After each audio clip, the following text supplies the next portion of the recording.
Hello, traveler. You know that feeling when you are trying your best to communicate with someone and it just doesn't land? When every word you say seems to add fuel to a fire you didn't even know was burning. Yeah, I've been there. We've all been there. And honestly, it is one of the most draining experiences you can have in any relationship, whether that is with a partner, a coworker, a friend, or even a family member who just seems perpetually on edge. The thing is, we're rarely taught how to handle these moments. We're not given a manual on what to do when someone walks through the door already at their breaking point. We just kind of wing it. And sometimes that works out okay, but more often than not, winging it means we either shut down completely, trying to avoid conflict at all costs, or we match their energy, and suddenly we're in a full-blown argument that nobody wanted. And that brings us to today's lesson. Talking to someone who is already on edge, someone who is nervous, stressed, or frustrated. This isn't just about being nice. It is not about swallowing your own feelings to keep the peace, and it is definitely not about being cold or detached. This is both an art and a science.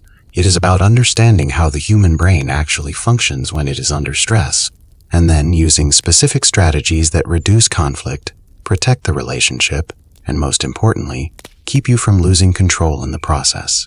So today, we're going to build an emotional survival kit together, one that works in relationships, in the workplace, with friends, and yes, even with those really difficult people in your life. Let's start with a scenario.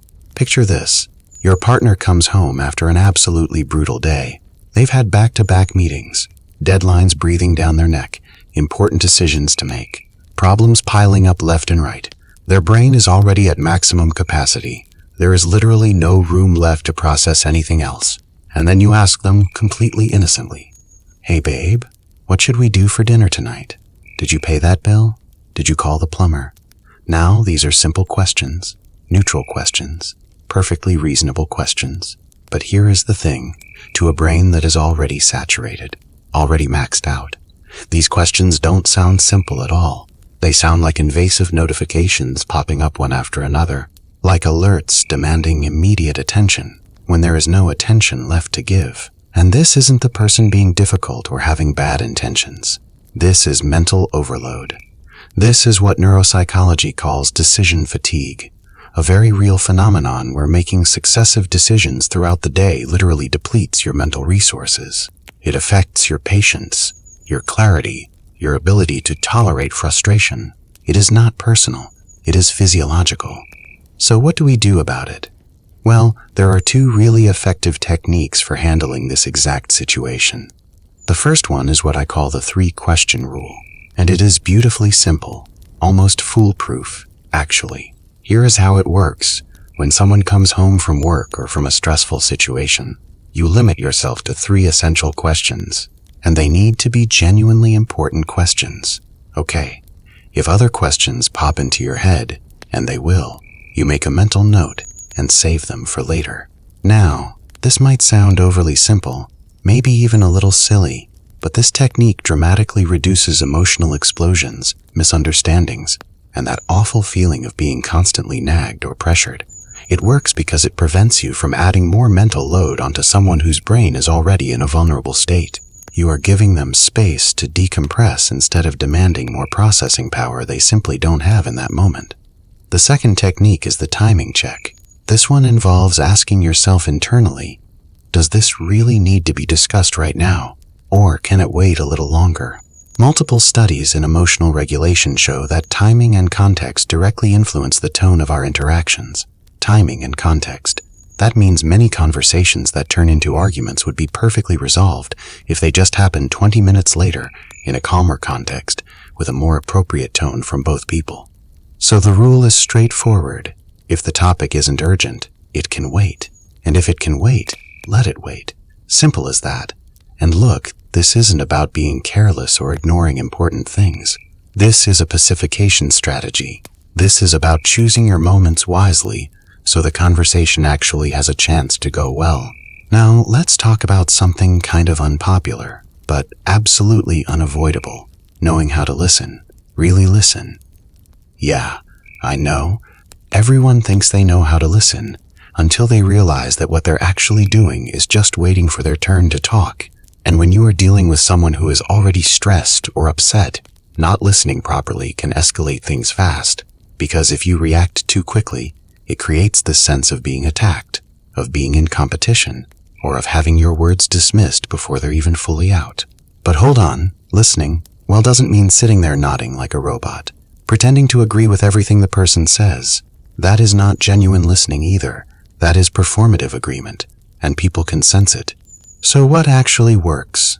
According to research in communication and social psychology, let me share two powerful techniques with you. The first is called mirroring, and it is wonderful, simple, and highly effective. Mirroring involves repeating the last 2 or 3 words the person just said. For example, someone says, "I am exhausted from having to handle everything alone." And after a brief pause, you respond with something like, "Handle everything alone? Yeah, that is really tough." See what this does. First, it shows the person you are actually tracking what they're saying. You are present. Second, it encourages them to continue speaking, and often to go deeper, because the human brain absolutely loves feeling understood. Mirroring creates that sense of connection without feeling mechanical or fake. It feels natural, validating. The second technique is silencing your internal response, because truly listening, I mean really genuinely listening, means not thinking about your response while the other person is still talking. Neuroscience shows that the brain consumes enormous amounts of energy trying to formulate quick responses. And when we do that while someone else is speaking, we literally miss half of what they're saying. Our attention splits and we lose the thread. So here is what you do instead. Breathe, clear your mind, listen all the way through, and only then, only after they've finished, do you think about what you are going to say. You have no idea how many arguments simply evaporate when the rhythm of conversation slows down like this, when you give people the gift of being fully heard before you speak. Now we're entering more delicate territory, dealing with dishonesty, because talking to someone who is upset is already challenging enough. But talking to someone who is both upset and lying, that is a whole other level of emotional and psychological difficulty. But there are strategies for this too. Strategies based on behavioral profiling and negotiation techniques that investigators and behavioral analysts actually use, and we can apply them in our everyday lives. One of the most effective tools is using silence as a strategic response. Here is why this works so well. Liars typically operate through rapid-fire talking, shallow justifications, excessive details, and extreme discomfort with pauses. They need to fill the space. So, when you hear an obvious lie, try this. Stay quiet. Stay still. Just look at them. Let the silence stretch into something uncomfortable, because silence forces the liar to fill that empty space. And that is when they contradict themselves, when they get tangled up, when inconsistencies start showing through. This method is so effective that it is used in non-aggressive interrogations and investigative interviews. The silence does the work for you. Another useful technique is what I call peripheral phrasing, approaching the lie from the edges rather than confronting it head-on, because directly accusing someone by saying, "You are lying," just feeds hostility. It puts them in full defensive mode, and now you are in a battle instead of a conversation. Instead, use phrases that undermine the lie without declaring war. For example, you might say, "Something about this story isn't adding up," or "I don't know. There is something off here," or "I want to come back to this conversation later, okay?" Notice what these phrases do. They interrupt the liar's dynamic. They establish your position clearly. They avoid direct conflict, and they place the responsibility for what is being said back on the person who is lying. You are not attacking, but you are not accepting either. You are creating space for truth without forcing a confrontation that benefits nobody. At the end of the day, talking to someone who is upset without losing your own composure, this is an act of both self-awareness and strategy.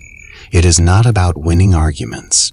It is not about proving you are right or being faster with your words. It is about preserving your emotional health, maintaining your mental clarity, and when possible, protecting the quality of your relationships. You don't control how people show up to you. You don't control their stress levels, their bad days, their emotional state when they walk through the door. but you absolutely control how you respond to them. And that response, made with calm, with good timing, with genuine listening, and with quiet firmness, has the power to completely transform the direction of a conversation. If you apply these techniques consistently, the difference will be visible. Fewer fights, less emotional drain, more connection, more peace inside yourself. Because at the core of all of this, what we're really talking about is choosing your responses instead of just reacting. We're talking about being intentional with your words, your timing, your energy. We're talking about understanding that sometimes the most powerful thing you can do in a heated moment is nothing at all. Just breathe, just listen, just wait. The techniques we've covered today aren't magic. They won't fix everything instantly, but they will shift the dynamic. They'll give you options where you previously felt trapped. They'll help you stay grounded when everything around you feels chaotic. And here is something important to remember. Using these strategies doesn't make you manipulative. It makes you thoughtful. It makes you someone who values relationships enough to approach them with care, even when, especially when, things get difficult. It makes you someone who understands that how you communicate matters just as much as what you communicate. So the next time someone comes at you with stress radiating off them like heat, remember, you have tools now. You have the 3-question rule to prevent overload. You have the timing check to choose your moments. You have mirroring to show you are listening. You have silence to handle dishonesty. You have a whole toolkit designed to help you navigate these moments without losing yourself in the process. And maybe most importantly, you have permission to not engage immediately. Permission to pause. Permission to protect your peace while still being present for the people you care about. Because that is what this is really about. Finding that balance between showing up for others and showing up for yourself. Between being available and being overwhelmed. Between caring deeply and getting completely drained. You can be both kind and boundaried. Both understanding and self-protective. Both empathetic and emotionally intelligent about when to engage and when to step back. These aren't contradictions. They're the markers of someone who is learning to navigate relationships with wisdom, not just willpower, with strategy, not just sacrifice. Stay safe, traveler. I'll see you on our next journey.